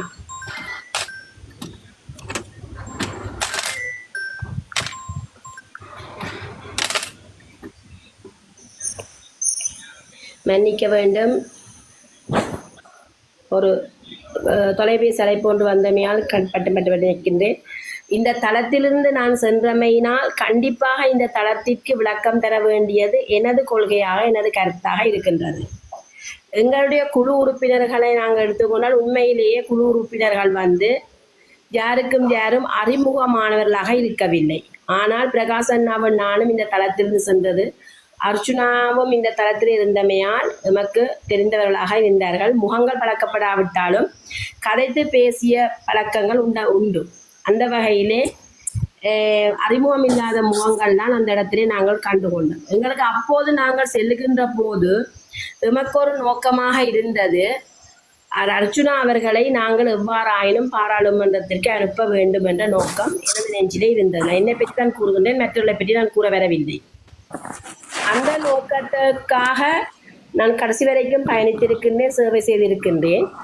எனது செயற்பாட்டினை கண்ட எனது மக்கள், இந்த தளம் உட்பட அனைத்து மக்களும் உணர்ந்திருக்கலாம், லோஜியும் பாராளுமன்றத்துக்கு சென்றால் தமிழ் மக்களுக்கு ஒரு நல்ல ஒரு காலம், விடிவு காலம் வரலாம் என்று நினைத்து என்னையும் நீங்கள் அறிமுகப்படுத்தி என்னையும் முன்னிலைப்படுத்துவதற்கு நானும் பாராளுமன்றம் செல்வதற்காக இந்த தளம் நிறையவே பாடுபட்டு இருக்கின்றது.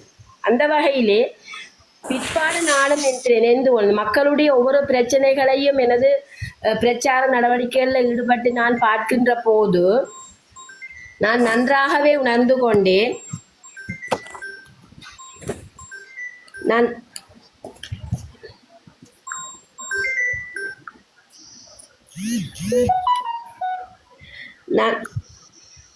மன்னிக்க வேணும், திருப்பியும் தடைதான். நான் நினைத்து கொண்டேன், கட்டாயமாக நானும் பாராளுமன்றம் செல்ல வேணும் என்று மக்களுக்கு நான் என்னால் முடிந்தளவு சேவையை நான் செய்ய வேண்டும் என்ற நோக்கம் எனக்குள் இருந்தது. அதற்கு பின்னர் நான் எனது இலக்கத்தை நான் பரப்புரை செய்தமையை நான் கூறிக்கொள்ள விரும்புகின்றேன். குழு சம்பந்தமான கருத்திலே நான் இருந்ததுக்கு குழுவை பற்றி சொல்லுகின்றேன். திரும்பவும் ஒருவருக்கொரு அறிமுகம் இல்லாத குழுக்களாகத்தான் இருந்தோம். இருந்தாலும் நாம் ஒரு தலைமைத்துவத்தின் கீழ் வந்துவிட்டோம். தலைமைத்துவத்தின் கீழ் ஒன்றாக இணைந்து பயணிக்க வேண்டியது எனது கடமையாக இருந்தது. இறுதி வரைக்கும் நான் எனது தலைமைத்துவத்தின் கீழ் நான் பயணித்திருக்கின்றேன். விதமான சில பிரச்சனைகள் வந்தால் கூட அதை முகம் கொடுத்து விலகி கொண்டு எனது தலைமைத்துவத்தின் கீழ் நான் பயணித்திருக்கின்றேன். அது எமது தலைமைத்துவம் என்ற பண்பின் கீழே அமைகின்றது. சில பேருடைய முகங்களை உண்மையிலேயே நாங்கள் ஒரு சில நேரத்தில் நாங்கள் கீரைப்பிடி இருக்குது. சரியான உதாரணம் கூற முடியுமாக இருந்தால், கீரைப்பிடி மேலே இருக்கின்ற கீரைகள் எல்லாம் ஒரு அழகான கீரைகளாக இருக்கும். உள்ளுக்கு கீரைப்பிடிக்குள்ள வச்சு கட்டுற கீரைகள் நேற்றையான் முன்னாள் புடுங்கப்பட்ட கீரைப்பிடிகளாக கூட இருக்கலாம்.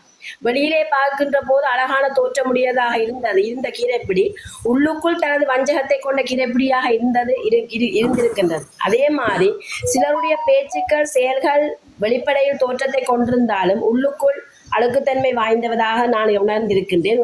இப்போதும் உணர்கின்றேன். நாம் இவ்வாறு எமது குழுக்களின் ஊடாக இருந்து நாம் ஒன்றாக பயணித்துக் கொண்டிருக்கின்ற போது அரசியல் தன்மையான விளக்கங்கள், அரசியல் சார்ந்த விளக்கங்கள் எம் குழுக்களிடையே குறைந்தளவு காணப்பட்டதோ இல்லையோ, அவர்களுக்கு தெரிந்ததோ தெரியாமல் இருந்ததோ, அதை வெளிக்காட்டவில்லையோ, அல்லது அரசியல் தந்திரமாக அதை பயன்படுத்தி கொள்ள முடியுமோ என்னதோ எனக்கு இருக்கவில்லை. ஆனால் இலங்கை அரசியல் ஜாப்பின்படி, இலங்கை அரசியல் செயற்பாட்டின்படி அரசியலுக்கு நுழைவது புதியதாகத்தான் இருந்தால் நீங்களும் அறிந்து கொள்வீர்கள்.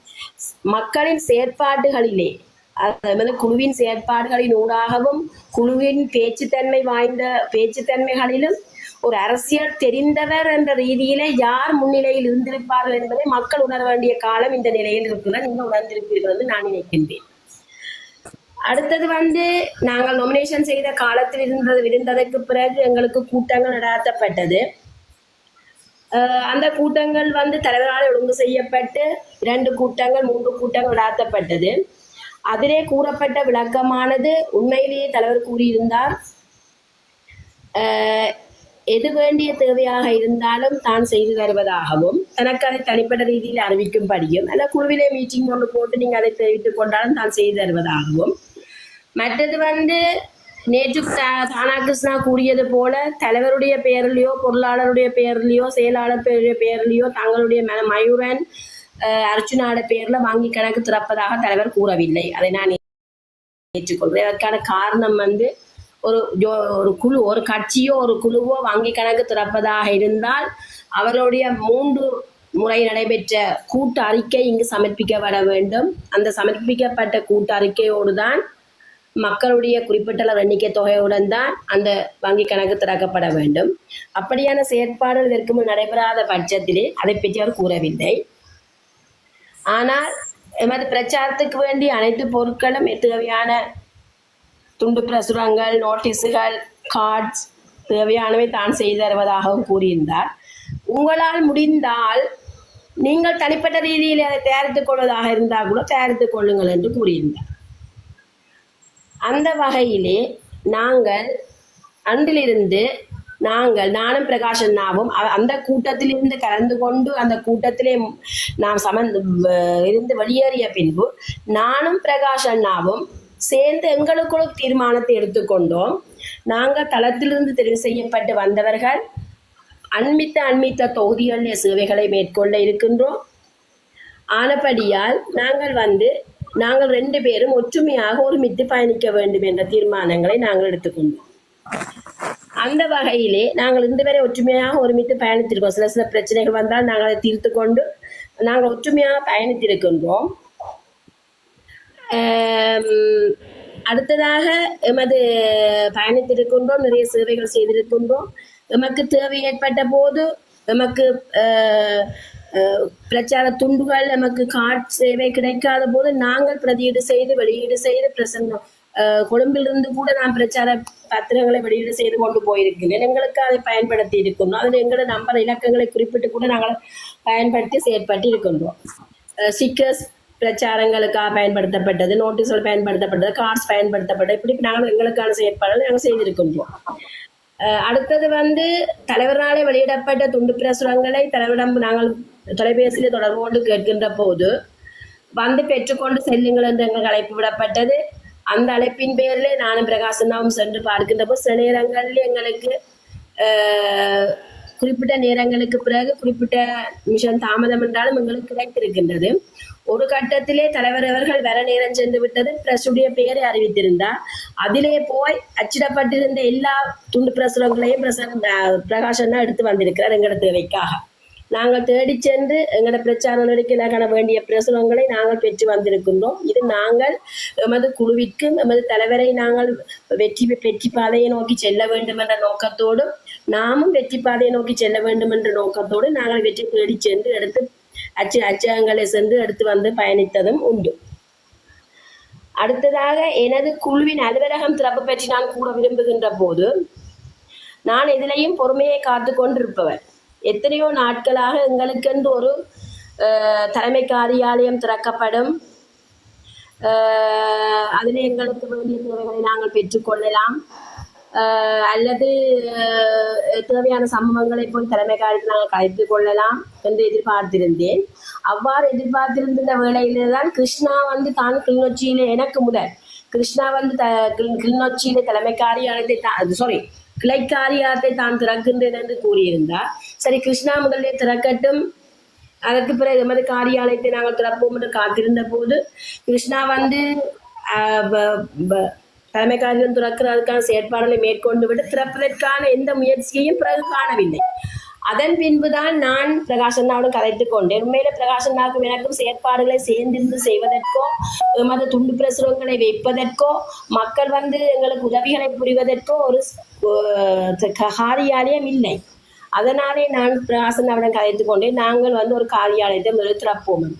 அதன் பின்னர் அவருடைய சம்மதம் ஓம் என்று சொன்னார். அதற்கு பிறகுதான் நாங்கள் வந்து உண்மையிலே ஒரு அவசரமாக ஒரு வீட்டினை எடுத்துக்கொண்டு அதற்கான செயற்பாடுகள் எல்லாவற்றையும் மேற்கொண்டு தேவையான முன்மாதிரியான கட் அவுட்டுகள் அடிக்கப்பட்டு எல்லாம் செய்யப்பட்டு நாங்கள் அழைப்பிதழும் அனுப்பி இந்த தளத்தில் கூட நான் அது சம்பந்தமாக வந்து கதைத்திருக்கின்றேன். மக்களை கலந்து கொள்ளுமாறு அந்த இது கூட இங்கு அழைக்கப்பட்டிருந்தது.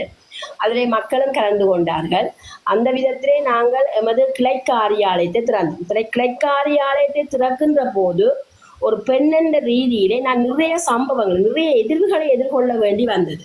கிளை காரியாலயத்தை திறப்பதற்காக இருந்தால் சட்ட ரீதியிலே தேர்தல் சட்ட ரீதியிலே நாங்கள் தேர்தல் சட்டத்திற்கு தேர்தல் திணைக்களத்துக்கு அறிவித்து அதன் பின்னர் போலீஸின் அனுமதியுடன் தான் திறக்கப்பட வேண்டும். உண்மையிலே அது எங்களுக்கு செய்யப்படவில்லை. அன்று முதல் நாள் பின்னேரம் நான் போலீஸ் நிலையத்திற்கு செல்கின்ற போதுதான் அறிவித்தல் செய்வதற்காக போலீஸ் நிலையத்திற்கு செல்கின்ற போதுதான் இது சம்பந்தமான அறிவித்தல்கள் எங்களுக்கு கிடைக்கப்பெற்றது. அதன் பின்னர் உடனடியாக ஜிஎஸ் பிரிவிற்கு சென்று ஜிஎஸ் உடைய அனுமதியை பெற்று அதற்கான ஃபோம் விண்ணப்ப படிவங்கள் நான் கச்சேரியிலே போய் எடுத்து வந்து இங்கே கேட்கலாம். கச்சேரி அவ்வளோ நேரம் திறந்திருக்கும் போது தேர்தல் செயற்பாடுகளுக்காக 24 மணி நேரம் கச்சேரி இயங்கி கொண்டிருந்தது. 12 மணி வரைக்கும் கச்சேரி இயங்கி கொண்டிருந்தது. அதுக்கு பிறகு சென்று ஃபோம் எடுத்து வந்து விண்ணப்ப படிவங்கள் எடுத்து வந்து அது எல்லாத்தையும் முறைப்படி நிரப்பி உடனே 11 மணி போலே கொண்டு சென்று கொடுத்து விட்டு வந்து அடுத்த நாள் காலையிலே அதற்கான அனுமதியை பெற்று வந்து போலீஸிலே ஒரு விண்ணப்ப படிவத்தை கொடுத்து விட்டுத்தான் நான் அந்த தலைமை காரியாலயம் திறந்தேன். அதற்கான காரணம் சில நேரத்திலே எதிர்கட்சிகளினாலும் வேறு யாராவதுனாலும் போலீஸ் முறைப்பாடு செய்யப்படுகின்ற போது எமது தலைவர் கைது செய்யப்படுவதற்கான வாய்ப்புகள் இருந்தது.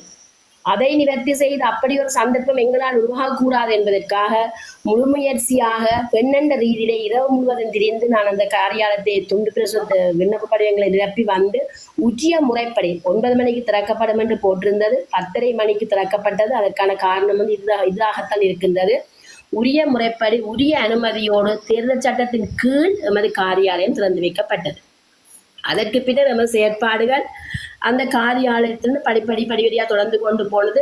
சிலது செயற்பாடுகள் வந்து உங்களுக்கு நீங்கள் பார்த்திருப்பீர்கள், யூடியூபர்ஸ் எடுத்து போட்டிருக்கிறார்கள், நாங்களும் எடுத்து அனுப்பி இருக்கின்றோம். நாங்கள் ஒவ்வொரு நாளும் வந்து இதை செய்தோம் என்று இங்கு கூறி சென்றிருக்கின்றோம். சில செயற்பாடுகள் செயற்பட்ட செயற்பாடுகள் உண்மையிலே நீங்கள் கவனிக்கப்படாது இருந்திருக்கலாம்.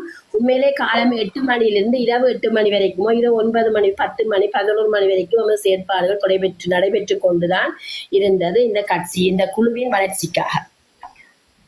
அடுத்தது நான் இதனை கூற வேண்டுமாக இருந்தால் இதிலே வந்து எமது மயூரனை பற்றி நான் இதனை கூற வேண்டிய தேவை ஒன்று இருந்தால் சரியாக எமது கட்சிக்குள் தலைமையின்குள் நாங்கள் இறங்கிவிட்டோம். தலைமையின்குள் செயற்பட வேண்டிய தேவை எங்களுக்கு ஏற்படுகின்றது. தபால் மூல வாக்களிப்பு ஏற்படுகின்ற 4 தினங்களுக்கு முதல் ஊடக சந்திப்பை சந்தித்து நடத்தியமையால் சில நேரத்திலே எமது வாக்குகள் குறைக்கப்பட்டிருக்கலாம். அதனை பெரும்பாலும் அவர் தவிர்த்திருக்கலாம் என்று நான் நினைக்கின்றேன். இதற்காக அவர் அவ்வாறு ஒரு ஊடக சந்திப்பை மேற்கொண்டார். எந்த விதத்திலே அந்த ஊடக சந்திப்பை தெளிவுபடுத்த என்பதை எனது அறிந்து கொள்ள முடியாமல் இருக்கின்றது. இற்றவரையும் அது யாருடைய பதில்களும் நமக்கு கிடைக்கவில்லை. ஆனபடி அதை பற்றி நான் சரியான கருத்தை கூற முடியாது. ஆனால் தபால் வாக்களிப்பு நடைபெறுவதற்கு சரியாக 2 தினங்களுக்கு முன்னர் இந்த ஊடக சந்திப்பை மேற்கொண்டமையால் நமக்கு கிடைக்கப்பட்டிருந்த வாக்குகள் சிதறடிக்கப்பட்டிருக்கலாம் என்று நான் இதை கூறிக்கொள்ள விரும்புகின்றேன். 10,000 அரச வாக்குகள் எங்களுக்கு கிடைத்தது. 10,000 அரச ஊழியருடைய வாக்கு பேர் லிஸ்டுகள் நமக்கு தரப்பட்டிருந்தது.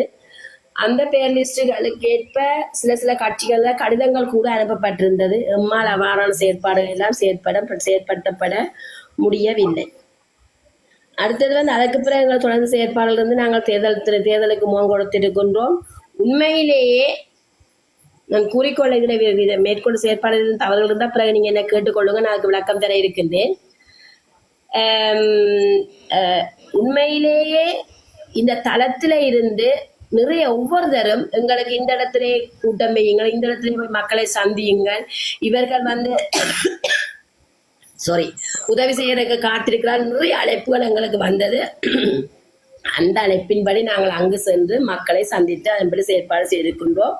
ஒரு இடத்திலே கூட கிளிநொச்சிக்கு போக வேண்டாம் என்று வன்னி மகேந்திரன் கூறவில்லை. கடைசி நேரத்தில் கூட எங்களுக்கு கிளிநொச்சியிலிருந்து 2-3 தொலைபேசி அழைப்புகள் நம்பர்களை, தொலைபேசி இலக்கங்களை நமக்கு அறிவித்திருந்தார். அடுத்ததாக நான் இதில் கூறிக்கொள்ள விரும்புவது என்னவென்று சொன்னால், எதிர்பார்த்து நாங்கள் தேர்தலின் தற்போதைய தேர்தல் நிலவரத்துக்கு நாங்கள் வருவோம். உண்மையிலே எங்கட செயற்பாட்டிற்கு அமைய எங்களுடைய குழுவின் அனைத்து செயற்பாடுகள், அதாவது கற்றவர்கள் நிறைய பேர் இருக்கிறார்கள். அப்படி இருக்கின்ற சந்தர்ப்பத்தில் தேர்தல் பிரச்சாரங்கள் செய்தவர்கள் இருக்கின்றார்கள். அப்படி இருக்கின்ற சந்தர்ப்பத்திலே நாம் எதிர்பார்த்தது 2 ஆசனங்களும் ஒரு போனஸ் ஆசனமும் நமக்கு கிடைக்கும் என்றுதான் கடைசி வரைக்கும் நாங்கள் எதிர்பார்த்து சென்றிருந்தோம். ஆனால் நமக்கு கிடைக்க பெற்றது ஒரு ஆசனம் மட்டுமே. அந்த வகையிலே நான் எனது கருத்தை தான் நான் இதை தெரிவிக்கின்றேன். அந்த வகையிலே எனது கருத்தாக இது அமைவது, உண்மையிலே அர்ச்சுனா ராமநாதன் அவர்கள் பெற்றுக்கொண்ட வாக்குகள் 20,647 நினைக்கிறேன். ஆனால் அவர் வெற்றியடைவதற்கு தேவையாக இருந்த வாக்குகள் 27,000 சொச்ச வாக்குகளிலே தான் அவர் வெற்றியடைந்து இருக்கின்றார். இதிலே வந்தது 7,000 வாக்குகளும் மேலதிகமாக இருக்கின்றது. இதிலே உண்மையிலே 116 வாக்குகள். அது குறைந்தபடியாத்தான் சங்கு சின்னத்துக்கு ஒரு ஆசனம் கிடைக்கவில்லை. 117 வாக்குகளை மேலதிகமாக பெற்றிருந்தால் சங்கு சின்னம் ஒரு ஆசனத்தை தட்டி சென்றிருக்கும் என்று நான் நினைக்கின்றேன். அந்த வகையிலே 7,000 மேலதிகமாக, அதாவது மேலதிகமாக நாங்கள் கூறுகின்ற போது அர்ச்சுனாவுக்கு வாக்களிக்காமல் ஏனைய 3 வாக்களித்த ஆசனங்கள் 7,000 வாக்குகள் அங்கு இருக்கின்ற பட்சத்திலே தான் அர்ச்சுனா அவர்கள் முதன்மை நிலைக்கு சென்று இந்த ஆசனத்தை கைப்பற்ற முடிந்திருக்கின்றது என்பது எனது கருத்து. இந்த வகையிலே முதலாவதாக நாங்கள் பார்க்கின்ற போது என்பிபி அதிக தொகையாக பெற்றிருக்க 80,000 வாக்குகள் என்று சொல்லிக் கொண்டு போகிறேன் திசை காட்டி. அதே நேரத்தில் தமிழ் கூட்டம் வீட பெற்றிருக்கின்றது 63,000 வாக்குகள். சைக்கிள் பெற்றிருக்கிறது 27,000 வாக்குகள், 27,986 வாக்குகள். எமது ஊசி சின்னம் பெற்றிருக்கிறது 27,855 வாக்குகள். சைக்கிள் சின்னத்தின் புள்ளி 8.60 காணப்படுகிறது. எங்கட 8.56 காணப்படுகிறது. 4.4 வீதம் தான் எங்களுக்கு குறைவாக காணப்படுகிறது. இதிலே அங்கு 7,000 சொச்ச வாக்குகள், 7,000 மேலதிகமாக பெற்ற 27,000 20,000 வாக்குகள் அர்ச்சுனாவால் பெற்றுக் கொள்ளப்பட்ட போதும் 7,000 வாக்குகள் அர்ச்சுனாவிற்கு தெரிவு செய்யாமல் ஏனையவர்களுக்கு தெரிவு செய்த வாக்குகள் என்பதனை யாரும் இதிலே மறந்துவிடக் கூடாது. அவ்வாறு ஏனையவரை தெரிவு செய்து நானாகவும் இருக்கலாம், பிரகாஷாகவும் யாராகவும் இருக்கலாம், மயூரனாகவும் இருக்கலாம், யாராகவும் இருக்கலாம். அவ்வாறு தெரிவு செய்து அன்பளிப்பு செய்த அந்த வாக்களினால்தான் இன்று எங்களுக்கு ஒரு ஆசனம் கிடைத்திருக்கின்றது. இதனை யாரும் மறந்து விடலமாகாது. இதை பற்றி ஏனைய கேள்வியில் கேட்க விரும்பினால் எனது உரையின் பின்னர் நீங்கள் கேட்டுக்கொள்ளலாம். அடுத்ததாக, உண்மையிலேயே இதில் ஒரு அடையாள அட்டை சம்பந்தமான கேள்வியோடு நீங்கள் முன்வைத்திருந்தீர்கள். அனைவருக்குமான அடையாள அட்டை முதற்கொண்டு விண்ணப்ப படிவங்களை நிரப்ப வேண்டிய தேவையான வேலைகளை முழுவதையும் செய்தது நான். ஒவ்வொருவருக்கும் நான் அழைப்பிதழ் விடுத்து எமது குரூப்பிலே நாங்கள் செய்திகளை அனுப்பி உங்களது புகைப்படங்களை அனுப்புங்கள் என்று சொல்லி அவர்கள் புகைப்படத்தை அனுப்பியிருந்தார்கள். அடையாள அட்டைக்கு தமது தேசிய அடையாள அட்டையை எனக்கு அனுப்பி வையுங்கள் PDF அனுப்பியிருந்தார்கள்.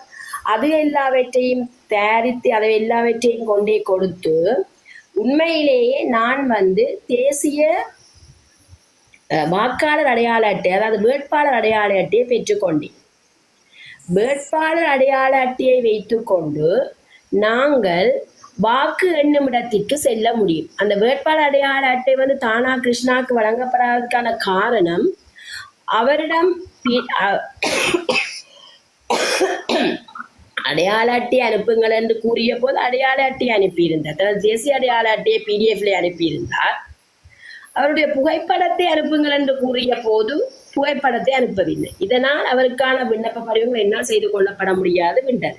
ஆனால் மயூரனும் யோகபாலனும் தாங்கள் சுயமாகவே சென்று விண்ணப்ப படிவத்தை எடுத்து தலைவருடைய அனுமதியுடன் தான் அவர்கள் அதனை செய்திருக்க வேண்டும், செய்திருந்தார்கள். செய்யவில்லையோ எனக்கு தெரியாது. நான் அவருடைய அடையாள அட்டையை, வேட்பாளர் அடையாள அட்டையை கண்ணால் பார்க்கவில்லை. ஏனையோருடைய அடையாள அட்டைகளை நான் செய்திருந்தேன், அவரிடம் முறையாக ஒப்படைக்கப்பட்டும் இருந்தது. இதிலே வேட்பாளர் அடையாள அட்டையை வைத்துக்கொண்டு நாங்கள் வாக்கு எண்ணும் இடத்திற்கு செல்ல முடியும். வாக்கு எண்ணும் இடத்திற்கு கூட ஒவ்வொரு அறைக்குள்ளும் செல்ல முடியாது. இதை மக்களாகிய நீங்கள் நன்றாக புரிந்து கொள்ள வேண்டும். மக்கள் எண்ணும் இடத்திலே நின்று கண்காணிப்பாக இருப்பதாக இருந்தால் ஒவ்வொரு தொகுதிக்கும் எத்தனை வாக்கு எண்ணும் இடங்கள் இருக்கின்றதோ அத்தனை முகவர்களை நியமிக்க வேண்டியது எமது கடமை. அது குறிப்பிட்ட கடந்த 6ஆம் தேதி இரவு 12 மணி வரைக்கும் அதற்கான காலக்கெடு விதிக்கப்பட்டிருந்தது. அவ்வாறு எடுத்து நிரப்பி கொடுப்பதற்கு ஆக்கள் போதாமையால் இருந்தமையால் அதனை செய்யவில்லை. அப்போது கூட நான் கதைத்திருந்தேன் தலைவருடன், உப்பிடி தொகுதி பருத்து தொழில போதிய வாக்கள் இருக்கின்றார்கள், அதையாவது நாம் நிரப்பி கொடுத்து எடுப்போம் என்ற தேவையில்லை. இறுதி நேரத்தில் வாக்கு சொல்லும் இடத்திற்கு நான் செல்கின்றேன், 2 பேர் செல்வதற்கு அனுமதி இருக்கின்றது, நான் செல்கின்றேன் என்று கூறினார். சரியான தலைமைத்துவத்திற்கு கட்டுப்பட்டு நாங்கள் அதனை ஏற்றுக்கொண்டோம். அந்த வகையிலே கடைசியாக வாக்குகள் எல்லாம் எண்ணி முடிந்ததன் பின்னர் விருப்பு வாக்கு எண்ணும் இடங்களுக்கு 2 பேருக்கு மட்டும்தான் செல்வதற்கு அனுமதி உண்டு. அந்த 2 பேர்கள் அதற்கான அனுமதியை பெற்றுக்கொண்டு சென்றவர்கள் கௌசல்யாவும் அர்ச்சுனா ராமநாதன் அவர்கள். அதற்கு பின்புதான் நாங்கள் வெளியிலே நின்று அதற்கான எதிர்முகளை காத்து கொண்டு இறுதி முடிவு வரும் வரைக்கும். அதற்கு முன்னர் நாங்கள் சென்றிருந்து வாக்கெண்ணும் படிவங்களை வெளியே எதிரே நின்று நாங்கள் எதிர்பார்த்து கொண்டிருந்தாலும் சில இடங்களே உள்ளுக்கு சென்று எங்களுக்கு பார்க்கக்கூடிய சந்தர்ப்பம் கிடைத்தது. அந்த இடத்திலே நிராகரிக்கப்பட்ட வாக்குகள், மக்களால் வாக்கு செலுத்தப்படாத வாக்குகள் 2,50,000, நிராகரிக்கப்பட்ட வாக்குகள் 80% அதிகமாக காணப்பட்டது. 4 லட்சம் 6 லட்சம் பெறுமதியான வாக்குகள் 2,50,000 செலுத்தப்படவில்லை என்றால் மிகுதியாக இருக்கின்ற வாக்குகள் எத்தனை? அது 80% நிராகரிக்கப்பட்ட வாக்குகளாக இருக்குமானால் எவ்விதம் வாக்குகள் சிதைவடைந்து இருக்கின்றது என்பதை மக்களாகிய நாங்கள் கருத்திலே கொள்ள வேண்டும். அதன் அடிப்படையிலே தான் வாக்குகள் சிதைவடைக்க இறுதியாக எண்ணுமிடத்திலே வாக்குகள் முதலிலே வாக்கு எண்ணும் முறையை நான் கூறுகின்றேன். முதலிலே ஒவ்வொரு பெட்டிகளும் வைக்கப்பட்டு, அதாவது கட்சிகளுக்குரிய முதன்மை கட்சிகளுக்குரிய பெட்டிகளும் முதன்மை சுயேட்சை குழுக்கான பெட்டிகளும் வைத்துக்கொண்டு வாக்குகள் ஒவ்வொரு தொகுதியாக ஒவ்வொரு அறையில் ஒதுக்கப்பட்டு முதலிலே கட்சிக்கு சுயேட்சை குழுக்குரிய வாக்குகள் அந்தந்த பெட்டியில் இடப்படும். அதன் பின்னர் விருப்பு வாக்கு அந்த பெட்டியிலிருந்து எடுக்கப்பட்டு ஒவ்வொருவருடைய விருப்பு வாக்களும் எண்ணப்பட்டு 50-50 கட்டுகளாக கட்டப்பட்டு அந்த பெட்டியில் போட்டதன் பின்னர் கட்டுகள் அங்கே மாறி மாறி சென்றடைந்தால் யாருக்கும் அது தெரிய போவது இல்லை. அதில் 9 பெட்டிகள் வைக்கப்பட்டு 9 பேருக்குமான வாக்குகள் கட்டி போடப்படும். ஒரு பெட்டியிலே இருக்கிற வாக்குகள் மற்ற பெட்டிக்குள் போடப்பட்டால் உண்மையிலேயே எவ்வாறு போடப்பட்டது என்பது திருப்பி அதை விட்டு பார்த்து அது சரியான பேரை கொண்டு காணப்படுதான்னு பார்க்க மாட்டார். கட்டுகளின் எண்ணிக்கையிலே தான் 50-50 கவுண்ட் பண்ணி 10 கட்டு இருந்தால் 500 வாக்குகள் என்று கூறிக்கொள்வார்கள். அந்த வகையிலே நாங்கள் பெற்றுக்கொண்ட வாக்குகள் இவ்வாறாக அமைந்திருக்கின்றது. உண்மையிலேயே நான் இது சொல்ல வேண்டியது மக்கள் மத்தியிலே நான் எந்த ஒரு செயற்பாட்டையும் இதுவரையிலே மக்களுக்கு எந்த ஒரு உதவியினையும் செய்திருந்தால் கூட சில சந்தர்ப்பங்களில் மக்களுக்கு தெரியாமல் இருந்திருக்கலாம். நான் பொது இடங்களே பொது சேவைகளை செய்யவில்லை, கைப்பட ரீதியில் நான் சேவைகளை செய்திருக்கின்றேன். எனக்கு வாக்களித்த அனைத்து நெஞ்சங்களுக்கும் அனைத்து உள்ளங்களுக்கும் மிகவும் நன்றியை கூறிக்கொள்வதோடு நான் சில இடங்களிலே மக்களுக்கு என்னென்ன தேவைகள் என்று பார்த்தறிந்து விட்டு வந்திருக்கின்றேன். அதற்கான சேவைகளையும் அதற்கான உதவிகளையும் ஏதோ ஒரு விதத்தில் நான் அதை செய்ய முனைவேன் என்பதை கூறிக்கொள்வதோடு ஏதாவது கேள்விகள் கேட்க விரும்பினால் இதில் ஏதும் விளக்கங்கள் இல்லாவிட்டால் என்னோடு கேட்டு தெரிந்து கொள்ளலாம் என்றும் கூறிக்கொள்கின்ற விரும்புகின்றேன். நான் இன்றைக்கு மட்டும் எனது அரசியல் சம்பந்தமான கதைகளை கதைக்க விரும்புகின்றேன். அதற்கு பின்னர் நான் அரசியல் சம்பந்தமான கதைகளை இதிலே கதைக்க விரும்பவில்லை என்பதையும் கூறிக்கொள்ள விரும்புகின்றேன். ஆகவே அரசியல் சம்பந்தமான கருத்துக்களை என்னோடு இன்றையிலிருந்து யாராவது கேள்வி கேட்க விரும்ப கேட்டுக்கொள்ளுங்கள். நான் அதற்கான பதிலை தர விரும்புகின்றேன். நன்றி, வணக்கம். லோஜியக்கா, நீங்கள் வீடு வீடா போய் பிரச்சாரம் செய்திருந்தா இன்னும் கொஞ்சம் வாக்குகளை பெற்றிருக்கலாம். ரைட், அதற்கான கேள்வி அது. வீடு வீடாக நாங்கள் இதிலே நாங்கள் விட்ட தவறு, நான் விட்ட தவறாக நான் கூறிக்கொள்ள, அதையும் நான் சொல்ல வேண்டும். கூறிக்கொள்ள விரும்புவது ஒன்று எமக்கு பிரச்சார நடவடிக்கைகளை மேற்கொள்வதற்கு ஏனைய கட்சிகளைப் போல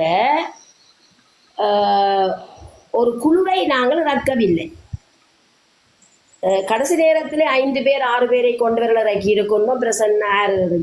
பிரகாஷன் 10 பேரை கொண்டு அப்படியா நாங்கள் இறக்கி இருக்கின்றார்கள். அது நாங்கள் இறுதி ஒரு கிழமையில் மேற்கொண்ட இதுதான். அதற்கு முதலே நாங்கள் இறக்கி செய்வது என்றால் இதுல கொடுக்கறதுக்கு மன்னிக்கணும். என்னென்றால் நீங்கள் குழுவாக இறக்கியிருந்தால் அதிகமான ஓட்டு வரும்னு சொல்றீங்க. சரி, அதை நான் வரவேற்றுக்கொள்றேன். நடைமுறை அதுதான் வரவேற்றுக்கொள்றேன். அது உண்மை இருக்கு.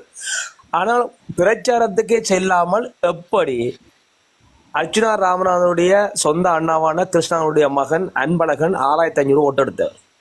2, கௌசல்யாவுக்கு எப்படி 15800 அர்ச்சுனா ராமநாதனுக்கு ஈக்குவலா கிட்டத்தட்ட வந்திருக்கு. அவர் 20000 வாக்குத்தான் எடுத்திருக்க, 20000 வாக்கு தான் அவருக்கு வந்திருக்குது.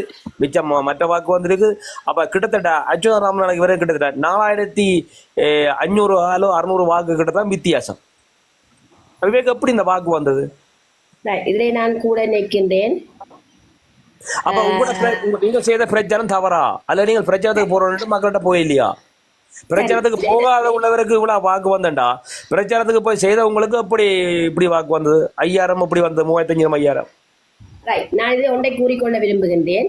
அர்ச்சுனாவிற்கு விருப்பு வாக்காக 20000 கிடைக்க பெற்றிருக்கின்றது.